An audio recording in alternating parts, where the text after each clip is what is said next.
Hello everyone, this is just a little of a personal update post and a vlog since I'm not sure when my next vlog is going to come out. I have actually gone away and over the weekend I was at a little sort of holiday.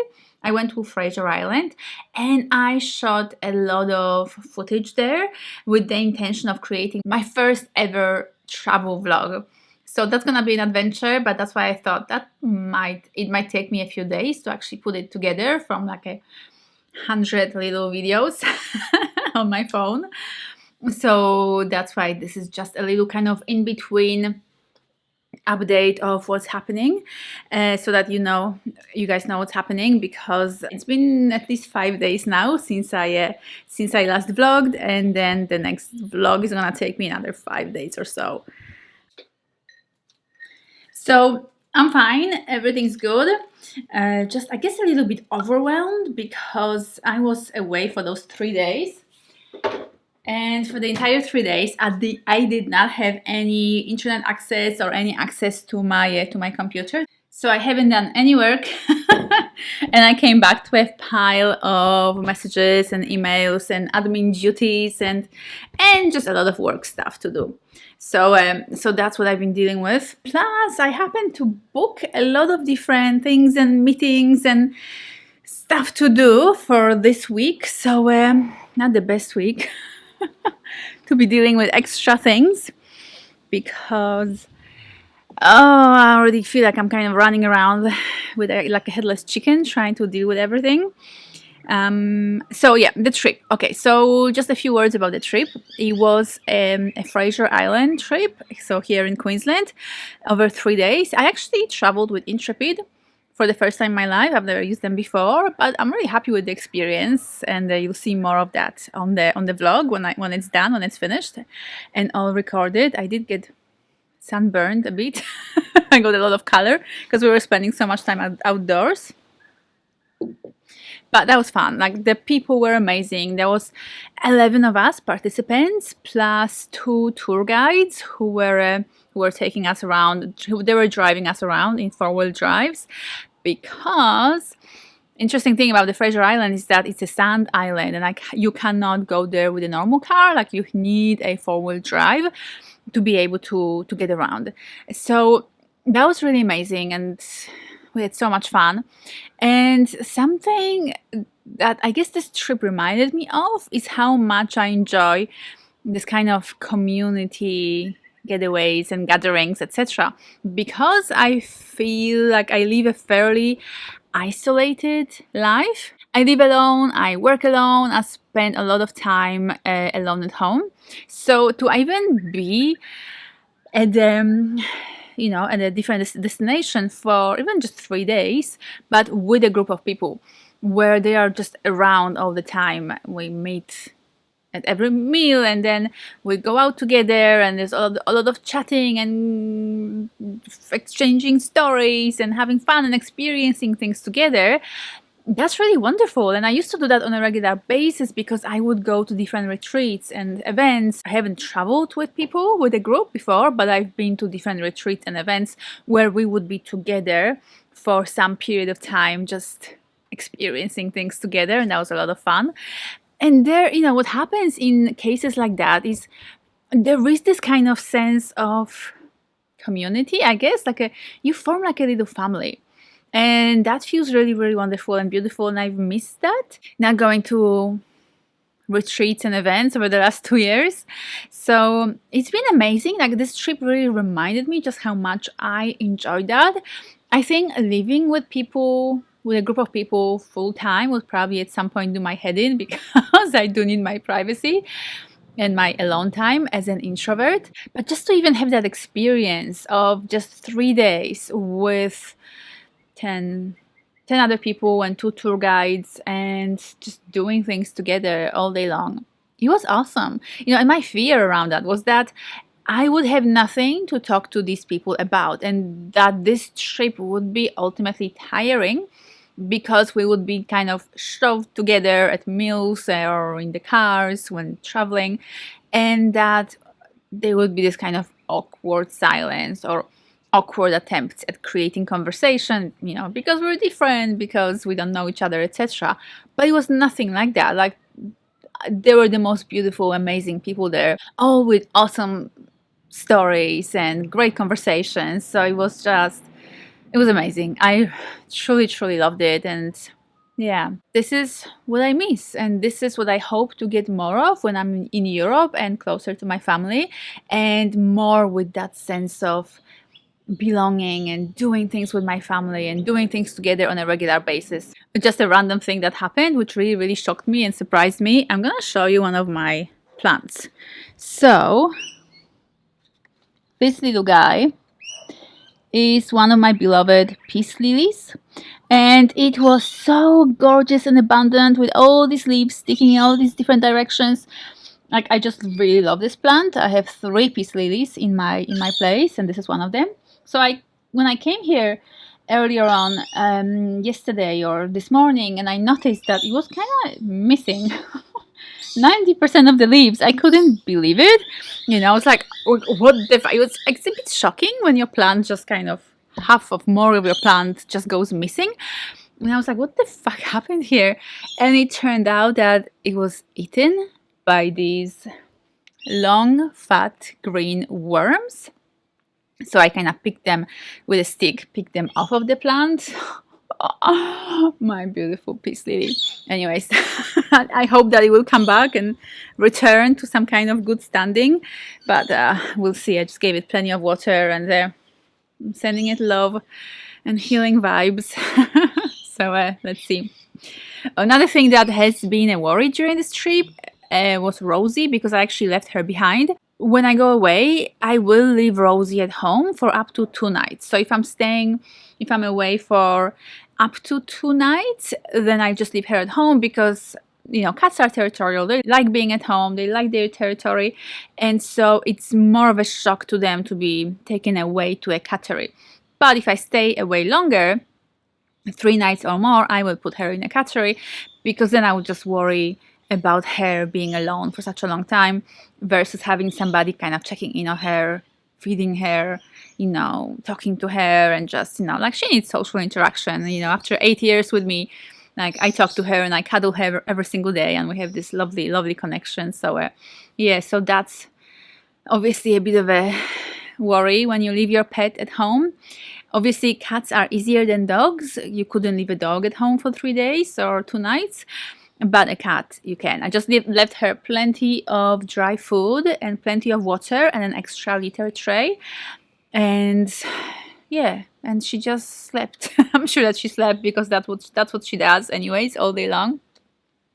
So Rosie's life is just naps followed by naps. So she's pretty easy in that, like that. She is getting on with age. So she is now about 10 years old. And that's why I guess she sleeps so much. So I didn't worry terribly that she would feel terribly lonely, because she spends 90% of her time asleep anyways. But yeah, it is just a little strange and a little uncomfortable to leave your little fairy sweetheart home alone. So I came back on Monday night. And then Tuesday was a bit of a day of running around, because between trying to catch up with my messages and admin and YouTube comments and any kind of creative projects I'm doing, I also needed to obviously do normal things like laundry and shopping. And I had a massage booked, which actually I get my massages every 2 weeks, just like an hour-long relaxing massage to help my muscles relax. And it was actually really well timed, because when you spend 3 days in a 4-wheel drive, being bumped on sand roads a lot, it's a bit of a hard workout for your body to keep kind of balancing yourself. So I did have a bit of a sore neck, and yeah, so the massage was very, very well timed. And then I had a chat with my mom. I had to discuss something with her about the trip to Europe. So that was really good. But then again, today I actually was meant to have a mold inspection happening this morning, which I don't think there's mold in the house. I haven't seen it. I can see it. I can't smell it. But I know that the previous owners had mold and water damage in this house. So I just want to check that there's none left of it before I proceed to like ripping out the, the bathroom and changing carpets, etc. Like I feel like it's a good idea to deal with the mold first, get rid of any, if there is any, and then sort of do a renovation on top of that. Because then I also had this morning a visit or a meeting with a guy from a bathroom renovation company. So he came over to do a quote. And yeah, I'm getting ready to do this now. It's gonna happen. I mean, his earliest availability is May, and he still needs to send me the quote. But we discussed what to do with the bathroom, and I'm very, very happy with his approach. So yeah, hopefully the renovation will begin in early May. So then that was happening. Then I actually ended up going to a Chinese doctor today. And that's because of the allergies. I don't know if I've mentioned that. I have mentioned that before, but I might have edited it out about the allergies. A thing about my stay in Australia is that for the last 13 years, I've been really struggling with hay fever and allergies like runny nose, sneezing, itchy eyes, runny eyes, headache, etc. So every spring I would start taking antihistamine. But then over the last years, I kind of never stopped taking antihistamine for autumn or winter. I just kept going because as soon as I stopped, the withdrawal symptoms were brutal. Like I would really suffer bad with those like allergy symptoms just hitting me full on. Somebody's on a joyride in the park behind my house on a motorbike. Okay, they stopped now. Oh, it's very loud and very annoying when you're a peace-loving creature. Anyways, yeah, I am sick of taking antihistamine. I've been taking it daily for a few years now, and it's time to stop, especially that next year I'll be back in Europe, and I never had to take antihistamine when I was in Europe, so I don't want to just kind of habitually keep taking it for the really rest of my life. I figured I would just deal with it now, just stop, like it's autumn is starting officially in Australia, so there's no pollen in the air. Literally just my body is addicted and dependent on the antihistamine at this stage, on the tablets, and I'm not happy with that because I hate supporting the big pharma and I just want to live as healthily as possible. So my mom actually suggested to try Chinese medicine and to get some help from the Chinese medicine. I really believe in it. I've used Chinese medicine before, so I thought, perfect, what a great idea. So I went to see the Chinese doctor and they did acupuncture on me, and then they did cupping on my back, the suction cups. So I probably will have big round bruises on my back very, very soon. And after that, I had a quick break for lunch, and then I had a call with my video editor, which we kind of also had to rush a bit because I still have stuff to do. And then at 6 o'clock, I have another call. And then tomorrow, more things to do, which I've already cancelled one of them. So it's been just a little bit of a crazy week, and I'm still trying to keep up with everything and be, I guess, very present in my business. There's also my Italian. Oh, that's, yeah, an interesting update. I actually booked a kind of like a meet and greet 30-minute lesson with an Italian teacher online. So I'm gonna see how that goes, and if it goes well, I probably book that teacher on a weekly basis for an hour lesson every week, because it's been good to learn about myself. And I'm like, there's so much you can learn from YouTube, but I still feel like just having weekly lessons will accelerate my progress. It will make it easier for me to actually converse in Italian, and it will keep me accountable, because knowing that there's a lesson coming up, I won't skip on doing the homework, and I will just I will put more effort and work into my Italian than maybe otherwise I would, being tired and maybe overwhelmed with other things. There you have it, a little catch up on the life of Helena this week. My travel vlog is coming soon. I probably will work on it Thursday, Friday, probably Saturday still. I am hoping I'll be able to release it this weekend, but I have no idea how it will go with like putting all these like video clips together. So I'm just assuming it's gonna be at least a few days of a job. So that's coming. I'm curious how the travel vlog will turn out. So let's see. Fingers crossed it will be decent and good. I have no idea what to expect, but I'll do my best, and I'll try to make it as creative and fun, and also like to also show you as well as I can the area and the experience that I had through that video. So look out for that. Thank you so much for staying with me. Just a little personal update so you know I'm alive, I'm well, I'm here.